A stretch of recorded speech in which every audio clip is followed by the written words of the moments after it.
കവിയൂർ പൊന്നമ്മയെ ഞാനടക്കമുള്ള ഒരു ജനത ആദ്യമായി കരുതിയിരുന്നത് ലാലേട്ടന്റെ സ്വന്തം അമ്മയെ പോലെ ആയിരിക്കും. കൊല്ലം കോട്ടു തൂക്കം നേർന്ന കുഞ്ഞാറ്റങ്കിളി. കാരണം അത്രത്തോളം കെമിസ്ട്രി അമ്മ മകൻ കോമ്പിനേഷൻ സീനുകളിൽ ലാലേട്ടനും കവിയൂർ പൊന്നമ്മയും ചേരുമ്പോൾ ഉണ്ടാവുമായിരുന്നു. പാട്ടും പാടി വായോ ഈ വഴി. ഇപ്പോൾ കവിയൂർ പൊന്നമ്മയുടെ വിയോഗത്തോടുകൂടി ഒരു കാലഘട്ടത്തിന്റെ അവശേഷിപ്പ് തന്നെയാണ് അവിടെ ഇല്ലാതാവുന്നത്. കുളിക്കാൻ ചെന്നപ്പോൾ അയലത്തെ പെണ്ണുങ്ങൾ കളിയാക്കി. എന്നാൽ കവിയൂർ പൊന്നമ്മ സിനിമയിൽ ഒരു സ്ഥാനം നേടിയെടുക്കാനായി ഒരുപാട് സ്ട്രഗിളുകളും ഒരുപാട് കഷ്ടപ്പാടുകളും അനുഭവിച്ചിരുന്നു. തന്റെ 20ാമത്തെ വയസ്സിൽ പോലും അമ്മ വേഷം ചെയ്യാൻ കവിയൂർ പൊന്നമ്മ റെഡിയായിരുന്നു. ഇതുകൂടാതെ 7-8ഓളം സിനിമകളിൽ ഗാനം ആലപിക്കാനും കവിയൂർ പൊന്നമ്മയ്ക്ക് സാധിച്ചു. ഇതിനിടയിൽ ഒരു സിനിമ സ്വന്തമായി നിർമ്മിക്കുകയും ചെയ്തു.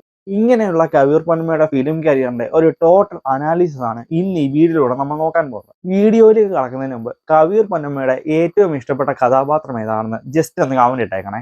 എന്തു ഭംഗി അമ്മേ കാണാൻ. അയ്യടാ, എന്നെ ആദ്യമായിട്ടല്ലേ കാണണേ, എണീറ്റ് പോടാ.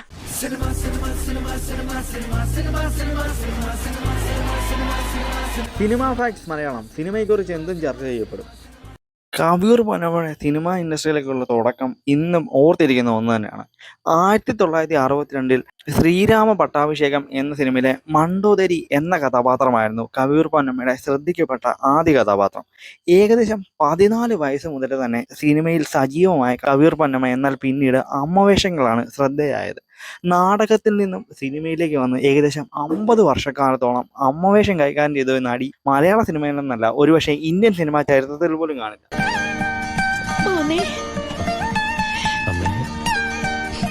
4 തവണയാണ് മികച്ച സപ്പോർട്ടിംഗ് ആർട്ടിനുള്ള അവാർഡും കവിയൂർ പൊന്നമ്മ നേടിയെടുത്തത്. തൻ്റെ 20ാമത്തെ വയസ്സിൽ പോലും അമ്മവേഷത്തിൽ കവിയൂർ പൊന്നമ്മ അഭിനയിച്ചിട്ടുണ്ട് എന്നത് ഇന്നും അത്ഭുതപ്പെടുത്തുന്ന ഒന്നാണ്. പിന്നീട് സീരിയലുകളിലും പല പല വേഷങ്ങൾ കവിയൂർ പൊന്നമ്മ ചെയ്തിരുന്നു. എല്ലായിടത്തും അമ്മവേഷം ചെയ്ത് മലയാള സിനിമയുടെ തന്നെ അമ്മയായി മാറിയ ഒരു നടി കൂടിയായിരുന്നു കവിയൂർ പൊന്നമ്മ. അടുത്തതായി കവിയൂർ പൊന്നമ്മ ചെയ്ത ഏറ്റവും മികച്ച 10 അമ്മവേഷങ്ങളെ ഒന്ന് ജസ്റ്റ് അനലൈസ് ചെയ്യാം. 1987 സിബി മലയിൽ സംവിധാനം ചെയ്ത് മമ്മൂക്കയുടെ ഒരു ട്രാജഡി എൻഡിങ്ങിൽ അവസാനിച്ച സിനിമയായിരുന്നു തനിയാവർത്തനം. ഇന്നും ഈ സിനിമയുടെ ക്ലൈമാക്സിൽ അമ്മ ആ മകന് ചോറ് വാരി കൊടുക്കുന്ന സീനൊന്നും നമുക്ക് കണ്ടുകൊണ്ടിരിക്കാൻ പറ്റില്ല. കാരണം അത്രത്തോളം വിഷമിപ്പിക്കുന്ന ഈ ഒരു ക്ലൈമാക്സ് കാണിച്ച ഈ അമ്മവേഷം ഇന്നും മലയാളികൾ ഓർത്തിരിക്കുന്ന ഒന്നാണ്. ഈ സിനിമയിൽ മമ്മൂക്കയുടെ അമ്മയായിട്ട് തന്നെയായിരുന്നു കവിയൂർ പൊന്നമ്മ അഭിനയിച്ചത്. ഇന്നും കവിയൂർ പൊന്നമ്മയുടെ കരിയറിലെ തന്നെ മികച്ച ഒരു അമ്മവേഷമായിരുന്നു ഈ സിനിമയിലേത്. നെക്സ്റ്റ് വൺ, കിരീടം. സിബി മലയിൽ തന്നെ സംവിധാനം ചെയ്ത് 1989 ലാലേട്ടൻ, തിലകൻ എന്നിവർ പ്രധാന കഥാപാത്രമായി വന്ന സിനിമയായിരുന്നു കിരീടം. ഒരു സാധാരണ യുവാവിന്റെ ജീവിതം എത്രത്തോളം അധപ്പതിച്ച് അത് നശിച്ചു പോകാമെന്ന് കാണിച്ചു തന്ന ഒരു സിനിമ കൂടിയായിരുന്നു കിരീടം. അതായത് തന്റെ അച്ഛന്റെ സ്വപ്നങ്ങളെല്ലാം ഇല്ലാതെയായി പോകുന്ന ആ സിനിമയിലെ അമ്മു എന്ന ലാലേട്ടന്റെ അമ്മവേഷം ചെയ്തതും ഇതേ കവിയൂർ പൊന്നമ്മ തന്നെയായിരുന്നു. കവിയൂർ പൊന്നമ്മയുടെ കരിയറിലെ തന്നെ വലിയൊരു അമ്മവേഷം കൂടിയായിരുന്നു ഈ സിനിമ. ഇന്നും ഈ സിനിമയിലെ ലാലേട്ടൻ കവിയൂർ പൊന്നമ്മ കോമ്പിനേഷൻ സീനൊക്കെ നമുക്ക് വളരെയേറെ ഫീൽ ചെയ്യുന്ന ഒന്നാണ്. Next one, ഇൻഹരിയർ Nagar. 1990 സിദ്ദിഖ് ലാൽ സംവിധാനം ചെയ്ത 4 ചെറുപ്പക്കാരുടെ കഥ പറഞ്ഞ ചിത്രമായിരുന്നു ഇൻഹരിയർ നഗർ. അന്ന് തിളങ്ങി നിന്നിരുന്ന 4 യുവാക്കളായ താരങ്ങളെ മുൻനിർത്തി ചെയ്ത ഈ സിനിമയിലെ ഒരു പ്രധാന വേഷം കൈകാര്യം ചെയ്തതും ഇതേ കവിയൂർ പൊന്നമ്മ തന്നെയായിരുന്നു. എന്നാൽ ഈ സിനിമയിലെ പ്രധാന കഥാപാത്രത്തിന്റെ അമ്മവേഷത്തിലല്ല കവിയൂർ പൊന്നമ്മ വന്നത്. എന്നിരുന്നാൽ പോലും സിനിമയിലെ ഒരു പ്രധാന കഥാപാത്രം ഈ അമ്മ തന്നെയായിരുന്നു. ഈ സിനിമയിലെ ആൻഡ്രൂസിന്റെ അമ്മച്ചിയായി വേഷമിട്ട് ക്ലൈമാക്സിൽ വില്ലനെ കൊല്ലുന്നതും ഇതേ അമ്മവേഷത്തിൽ വന്ന കവിയൂർ പൊന്നമ്മ തന്നെയായിരുന്നു. Next one, his highness Abdullah. ഒരുപാട് കാലം മലയാളികൾ ഓർത്തോർത്തിരുന്ന സിനിമയാണ് 1990 റിലീസായ ഹിസ് ഹൈനസ് അബ്ദുള്ള. ഈ സിനിമയിൽ തന്റെ കാണാതായ ഉണ്ണിയെ തിരക്കി എന്റെ ഉണ്ണി വന്നോ, എന്റെ ഉണ്ണി എവിടെ, എന്റെ മകൻ എവിടെ എന്നൊക്കെ തിരക്കുന്ന അമ്മയെ നമുക്ക് ഈ സിനിമയിലൂടെ കാണാം. ഈ സിനിമയിൽ കവിയൂർ പൊന്നമ്മ ലാലേട്ടന്റെ അമ്മവേഷത്തിലല്ല വരുന്നത്. എന്നിരുന്നാൽ പോലും ലാലേട്ടനും കവിയൂർ പൊന്നമ്മയും ചേർന്നുള്ള കോമ്പിനേഷൻ സീനൊക്കെ ഇന്നും കാണുമ്പോൾ മനസ്സിന് വല്ലാത്ത രീതിയിൽ കുളിരണിയിക്കുന്ന ഒന്നാണ്.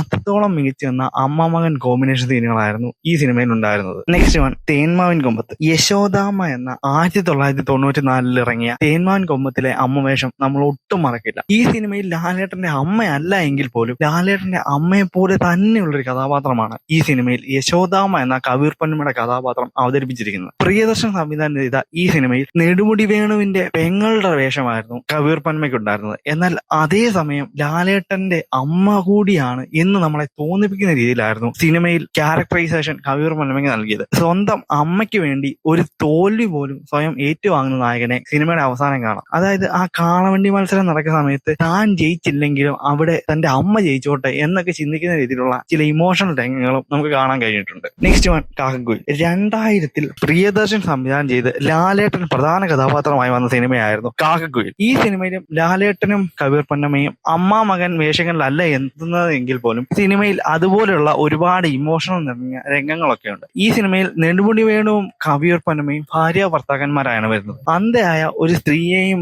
അവരുടെ ഭർത്താവിനെയും മുതലെടുക്കാൻ ശ്രമിക്കുന്ന രണ്ട് യുവാക്കളായിട്ടാണ് ഈ സിനിമയിൽ മുകേഷും ലാലേട്ടനും എത്തുന്നത്. എന്നാൽ പിന്നീട് ഇവർക്ക് ഇവരോടുള്ള സെന്റിമെന്റ്സ് ഒക്കെ വളരെ മികച്ച രീതിയിൽ തന്നെ ഈ സിനിമയിൽ ചെയ്തു വെക്കുന്നുണ്ട്. എന്നിരുന്നാലും ഇന്നും മലയാളികൾ ഓർക്കുന്ന മികച്ചൊരു കഥാപാത്രം കൂടിയായിരുന്നു ഈ സിനിമയിലെ തമ്പുരാട്ടി. നെക്സ്റ്റ് വൺ നമ്മുടെ എല്ലാം പ്രിയപ്പെട്ട നന്ദനം സിനിമയിലെ ഉണ്ണിയമ്മയെ നമുക്ക് അങ്ങനെ ഒന്നും മറക്കാൻ സാധ്യതയില്ല. ഇന്നും ഇന്നസെന്റ് ഉണ്ണിയമ്മേ എന്ന് വിളിച്ചുകൊണ്ട് വരുന്ന ആ വരവൊക്കെ നമ്മുടെ മനസ്സിൽ നിന്ന് അത്ര പെട്ടെന്ന് മറക്കാൻ കഴിയുമോ? ബാലാമണിയെ അത്രത്തോളം സ്നേഹിച്ച ആ ഉണ്ണിയമ്മയെ നമുക്ക് മറക്കാൻ കഴിയുമോ? ഇതുപോലെ അങ്ങനെ ഒട്ടനേകം ഓർമ്മകൾ തന്നൊരു സിനിമ കൂടിയായിരുന്നു 2002 ഇറങ്ങിയ നന്ദനം എന്ന സിനിമ. ഈ സിനിമയിൽ സ്നേഹം വേണ്ടുവോളം ഉണ്ടായിട്ടും തനിക്ക് ഏറെ വാത്സല്യമുള്ള ബാലാമണിയെ ഒന്ന് ഗുരുവായൂർ നടയിൽ എത്തിക്കാൻ കഴിയുന്നില്ലല്ലോ എന്നത് എപ്പോഴും വിഷമമായി കൊണ്ടു നടക്കുന്ന ഉണ്ണിയമ്മയെ നമുക്ക് കാണാം. ഇന്നും കബീർ പൊന്നമ്മയുടെ കരിയറിലെ മികച്ച വേഷങ്ങളൊന്നായി തന്നെ ഈ സിനിമയെ വിശേഷിപ്പിക്കാം. Next one runway. 2004 ജോഷി സംവിധാനം ചെയ്ത് ദിലീപ് നായകനായ സിനിമയായിരുന്നു റൺവേ. ദിലീപിന്റെ അമ്മ വേഷത്തിൽ ഇതിനു മുന്നേ പട്ടണത്തിൽ സുന്ദരനും ഒക്കെ കബീർ പൊന്നമ്മ അഭിനയിച്ചിട്ടുണ്ടെങ്കിലും മലയാളികൾ ഇന്നും ഓർത്തിരിക്കുന്ന ദിലീപിന്റെ അമ്മ വേഷത്തിൽ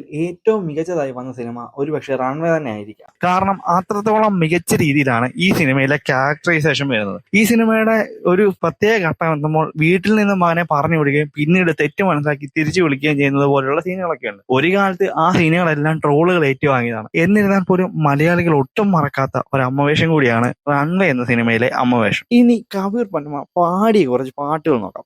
1963 കാട്ടുമൈന എന്ന സിനിമയിലെ കാവിലമ്മേ കരിങ്കാളി എന്ന സോങ് ആയിരുന്നു കബീർ പൊന്നമ്മ ആദ്യമായി പാടിയത്. പിന്നീട് 1972 തീർത്ഥയാത്ര എന്ന സിനിമയിൽ അംബികയെ ജഗദംബികെ എന്ന ഒരു ഡിവോഷണൽ സോങ് പാടിയതും കബീർ പൊന്നമ്മ തന്നെയായിരുന്നു. ഇതിനുശേഷം പിന്നീട് ധർമ്മയുദ്ധം എന്ന 1993 റിലീസായ സിനിമയിലെ മാംഗല്യം കാവിലെ എന്ന സോങ്ങും കബീർ പൊന്നമ്മ പാടുകയുണ്ടായി. മംഗലാം കാവിലെ മായ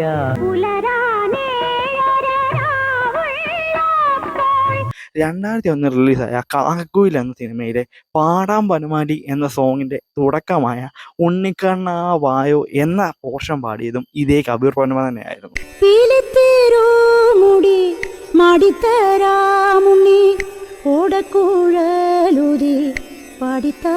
കബീർ പൊന്നമ്മയുടെ ഫിലിം കരിയറിന്റെ ഒരു ടോട്ടൽ അനാലിസിസ് ആണ് ഇന്ന് ഈ വീഡിയോയിലൂടെ നമ്മൾ നോക്കിയത്. ഇതുപോലുള്ള ഇൻഫോർമേറ്റീവ് സിനിമ വീഡിയോസ് നിങ്ങൾക്ക് ഇഷ്ടമാണെങ്കിൽ മറക്കാതെ ഈ പേജ് ചാനൽ ഒന്ന് ഫോളോ ചെയ്തേക്കണേ.